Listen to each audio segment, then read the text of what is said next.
nós para mais um programinha de até no máximo 10 minutos, para não cansar muito vocês, né? Então, essa semana muita gente respondeu, bastante gente curtiu, quer dizer, visitou, né, o vídeo. Na verdade, esqueceram de curtir, é bom que vocês curtam, que é para a gente poder ficar relativamente bem conhecido e ter uma audiência constante, né? Não que a gente queira ganhar dinheiro com isso, nosso intuito não é esse, pelo contrário, mas é de espalhar mesmo a informação, a gente está sempre junto, trocando ideias, enfim. E aí temos uma novidade, pintou um nome para esse programa. O nome é Turma da Omnica. É um trocadilho com o meu nome e a palavra omnilética. E também dos quadrinhos, lógico. Que é a perspectiva que a gente está desenvolvendo no nosso grupo, que eu comentei com vocês no programa passado. Hoje eu ia até iniciar com um bate-papo sobre a questão da população estudantil, juvenil,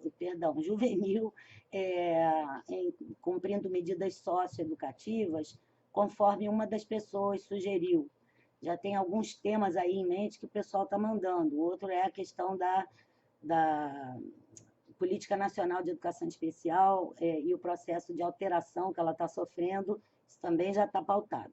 Mas a gente achou legal, e quando eu falo a gente, eu quero me referir ao meu grupo, né, que não é só de pesquisa, também um grupo de ação, um grupo militante, que defende a justiça, né, as causas justas, enfim, vinculadas aos direitos de toda a vida de continuar existindo, inclusive a do planeta, como eu disse a vocês.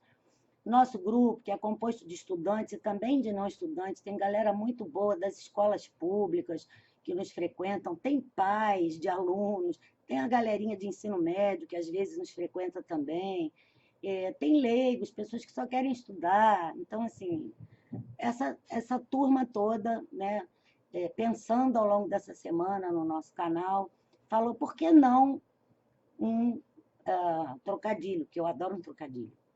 E vamos fazer, então, pintou. Pensa de lá, pensa de cá, pintou.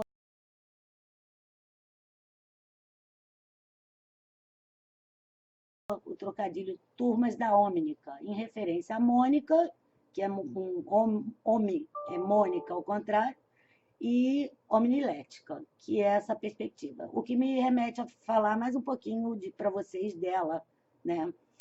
Essa perspectiva não é uma teoria, é uma visão, é como se fosse uma lente, por meio da qual a gente vive e tenta olhar os eventos que a gente analisa, não só como pesquisadores, mas também como gente no mundo. Por isso que a gente diz que é uma perspectiva que a gente vive também, né? Ela, claro, ela é uma perspectiva que se iniciou na academia, né? Então, ela é fundamentada academicamente em 3 grandes autores, mas a gente extrapolou um pouquinho cada um deles. Os primeiros autores, que na verdade não são 3, são 4, são 2 ingleses, o Tony Booth e o Mel Enscombe. Eles criaram um material muito legal chamado Índex para a Inclusão, e esse Índex para a Inclusão é um índex que tem por objetivo ajudar as escolas, ele foi feito especialmente para as escolas, a se autoavaliarem e a se autodesenvolverem num processo cada vez mais inclusivo. Ele parte do princípio de que inclusão é processo, então não tem fim, né? Inclusão não é aquele estado ao qual um dia miraculoso você vai chegar, nem você, nem as instituições, para poder cruzar os braços e dizer, oba, legal, agora eu sou inclusivo, não preciso fazer mais nada.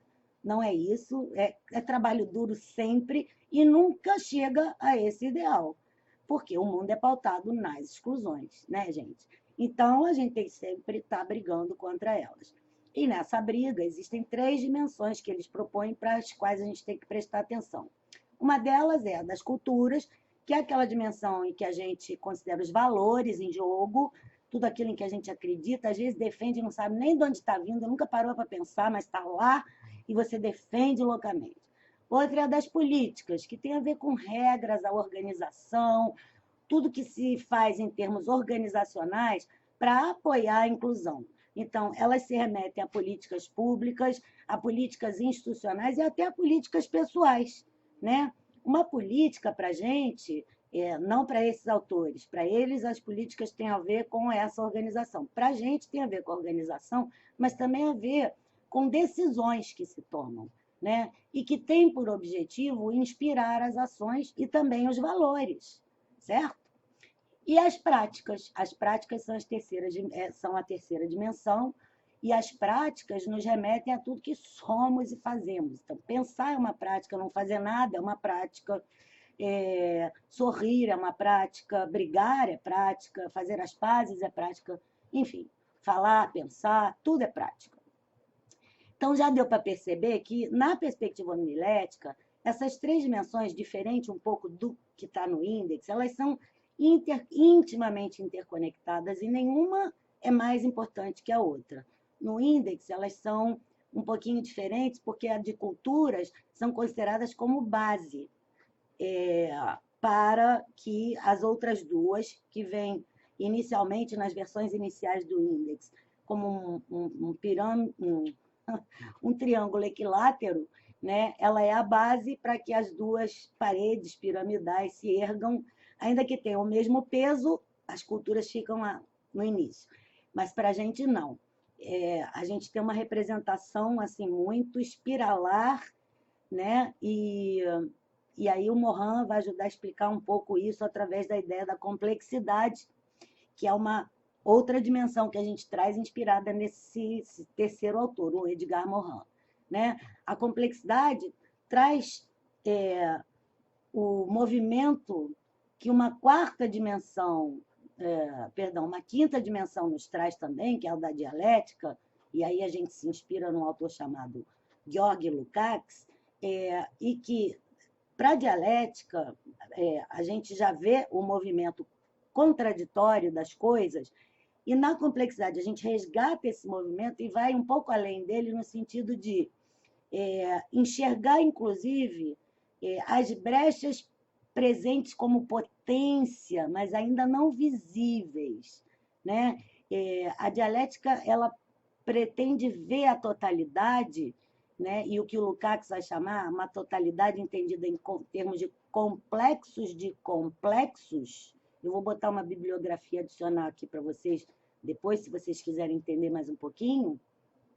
Mas, mesmo assim, ele ainda não aponta para uma coisa que o Morin resgata, ou melhor, traz, que é muito legal, que é o princípio da incerteza, quando se pensa a partir, quando se pensa em criar, em produzir um conhecimento ou uma forma de conhecer, né?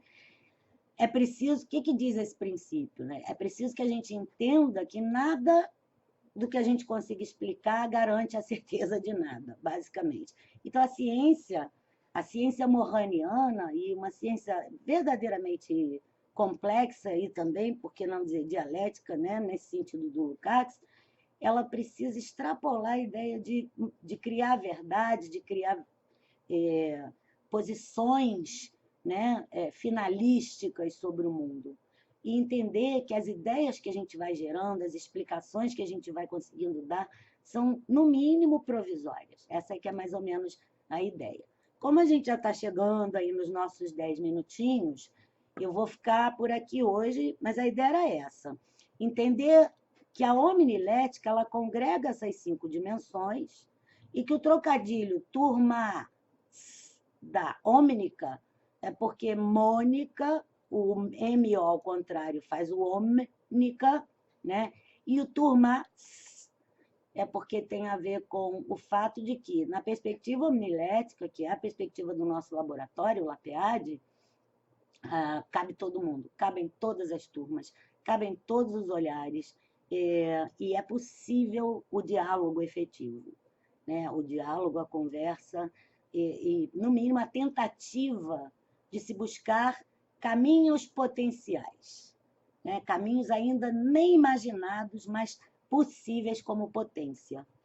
É mais ou menos isso que a gente quer dizer por hoje para explicar o título do programa de hoje.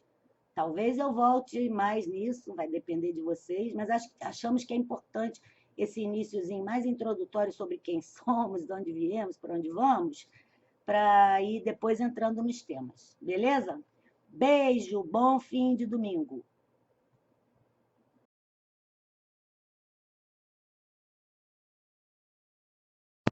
Lá vamos nós para mais uma ediçãozinha aqui do nosso programa, que hoje ganhou um nome. Ele vai se chamar Turmas da Omni... Não, perdão. Turmas da